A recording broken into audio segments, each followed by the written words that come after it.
गोंदिया जिल्ह्यातील आमगाव तालुक्यात सध्या वातावरण चांगलेच तापले आहे। आमगाव पोलीस स्टेशन हद्दीतील एका गावात संपूर्ण दारूबंदीच्या मागणीवरून नागरिक आक्रमक झाले असून येत्या एप्रिल 10 रोजी आंदोलन करण्याचा इशारा त्यांनी शासनाला दिला आहे। दरम्यान या आंदोलनाच्या पार्श्वभूमीवर पोलीस प्रशासनाने नोटीस बजावण्यास सुरुवात केली असून गावात पोलिसांची मोठ्या प्रमाणावर हालचाल सुरू आहे। नोटीस तामील करण्याच्या प्रक्रियेदरम्यान काही ठिकाणी वाद निर्माण झाल्याची माहिती समोर येत आहे। सध्या संपूर्ण गावात तणावपूर्ण शांतता असून कायदा व सुव्यवस्था राखण्यासाठी पोलीस प्रशासन सतर्क झाले आहे। गावातील प्रत्येक भागात पोलिसांचा कडक बंदोबस्त तैनात करण्यात आला आहे। या प्रकरणामुळे पुढील काही दिवसांत परिस्थिती कोणते वळण घेते याकडे सर्वांचे लक्ष लागले आहे। महाराष्ट्र लाईव्ह न्यूज पत्रकार मोहन तवाडे, राज्य प्रतिनिधी, गोंदिया। एक मिनिट चुपचाप पैसे अरे मला पेमेंट भेटेल, सरकार देते, मला मान्य, तुम्ही देता काय मला?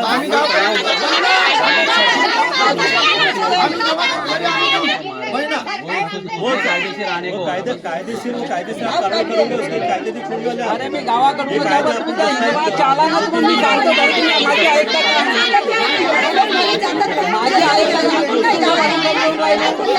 माझी समजता का? माझी ज्या हिशोबाने चला म्हणतात त्या हिशोबाने अरे आता मी आहो, मी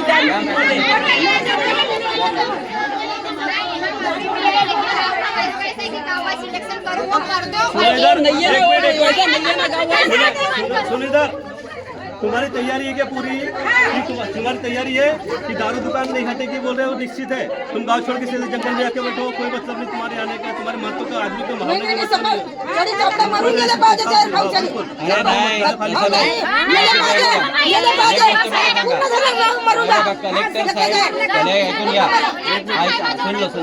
कलेक्टर साहेब तुमचं मतदान घ्यायला तयार होते, त्यावेळेस थांबा, आता पण तयार आहेत। बोलू देता का? बोलू देता का? बोलू देता का?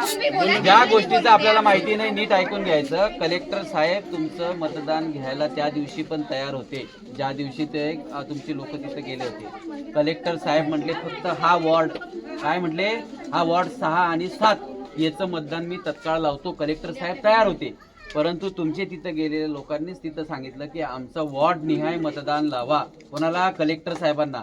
वॉर्डचा कलेक्टर साहेबांना अधिकार नव्हता। तेव्हा कलेक्टर साहेबांनी यांनाच विचारलं तुमच्या गावच्या लोकांना की मी तुमचं वॉर्डचा प्रस्ताव शासनाकडे पाठवू का?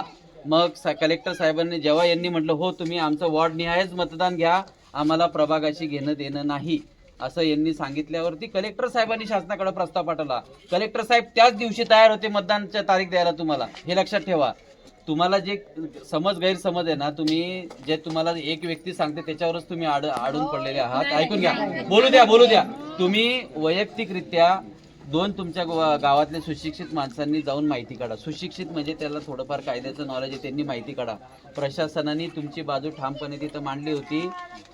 कलेक्टर साहेब स्वतः मतदान लावायला तयार होते, पण वॉर्ड निहाय ते लावू नाही शकत। तुमचा वॉर्ड निहाय नाही, प्रभाग निहाय लावू शकतात। प्रभाग 6 आणि 7 नुसार तुमचं मतदान लावू शकतात। तुम्ही पांड्याजींना बहुत साथ मीना लावू का बाबा? तुम्ही आपल्या काय समजते का? पहिले माझी ऐकून बोलाव जा, माझी पहिले ऐकून टाका, नंतर तुम्ही बोलाव जा, समजलं का? पहिले माझी ऐकून टाका। काल आम्ही आलो नाही घरी नोटिसा देवाला, बरोबर आहे? नोटिसा देऊन यांना नाही धरला, पण ते चिपकत होते। चिपकवल्याच्या बाजूने ते PSI मॅडम आणि त्या रेंजच्या मॅडम आहेत त्यांच्यावर हल्ला केला, बरोबर आहे का तुमच्या? अरे तुम्ही पहिले ऐकून तर टाका, पहिले त्याच्यावर हल्ला केला। बोल रहे सुनो, पहले पूरी बात सुनो। त्याला मारता येते का? त्या भरतीवाल्या माणसाला मारता येते का त्याच्या घरी? हा गुन्हा नाही का तो? अब हो गया, तेरी बात होगी? कितने लोगों को नोटिस आया तुम्हारा वाटा? 40 लोगों को? 40 को। तेरा काम था, गांव का तू पुलिस पटेल, तेरा काम था कि लोगों सब महिलाओं को बुलाना था यहाँ पर। भाई तुम्हारे गाँव पे नोटिस आया, किसी घर में जाके चिपकाने का उसका अधिकार नहीं तुमको। एक को बुलाना था, एक को बुला, सबको जमा करना था। वही सबके नाम से नोटिस सबको जमा कर। क्या किसी घर में जाकर रात बिरात कोई सोया है, कोई खोया है, कोई बीमार है, कुछ है, किसी घर में दारू पी के सोया है, किसी गाली किसी घर में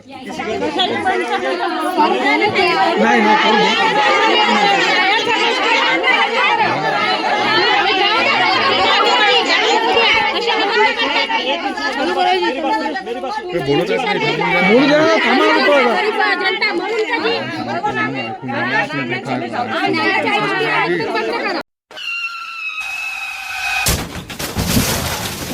आता गाडीवर मोबाईल नंबर नाही तर इमर्जन्सी QR कोड लावा, जे तुम्हाला अडचणीच्या वेळी मदत करेल.